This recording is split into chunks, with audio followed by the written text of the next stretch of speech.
Hello everyone, কেমন আছো তোমরা সবাই? It's day 16 of regularly posting video for 30 days.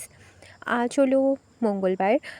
তো সকালবেলা উঠেই রেডি হয়ে গেছি। প্রথম দিকটাতে ভেবেছিলাম এমনিই চলে যাব, কিন্তু দেখলাম বেশ ঠান্ডা লাগছে, তাই সোয়েটার পরে একটুখানি বাইরের দিকে বেরোলাম।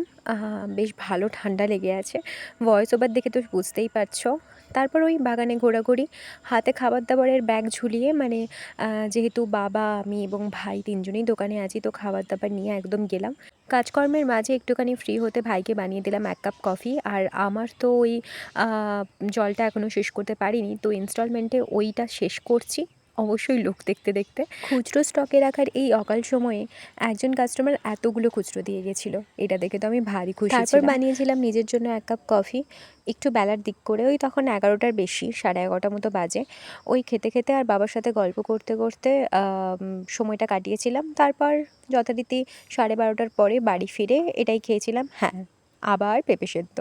যাই হোক, আমার ভালো লাগে, কি করা যাবে।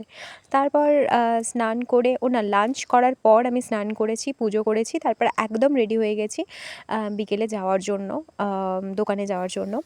তারপর রেডি হয়েই ঠাম্মার কাছে গিয়ে একটু টিভি দেখছিলাম। মা চা বানিয়ে দিয়েছিল, তো চা খেয়েছি, ছোলা ভাজা খেয়েছি, মানে নিজের জন্য মি টাইমটা একদম ঠিকঠাকভাবে মেনটেন করে তারপর ব্যাগপত্র গুছিয়ে গেছিলাম বিকেলের জন্য। ও হ্যাঁ, আজকে দোকানে গিয়ে ধূপ দেওয়ার সময় না একটুখানি ক্যাপচার করার চেষ্টা করেছি, জানি না কি করেছি, ওই আর কি। তারপর কাজের সময়, কাজ চলছে, আমার কাজ ছিল রেকর্ড মেনটেন করা, কাস্টমারদের সাথে কথা বলে জেনে নেওয়া কার কতগুলো কপি লাগবে, কীরকম সাইজের উনি ফটো চাইছেন, এই যা। ও হ্যাঁ, আজকে না নিমন্ত্রণ ছিল আমাদের হরি মন্দিরের ওইখানে, তো ওখানেই গেছিলাম, খেয়ে দিয়ে ফিরে এসেছি। চলো, কালকে আবার দেখা হচ্ছে, আজকের মতো এলাম।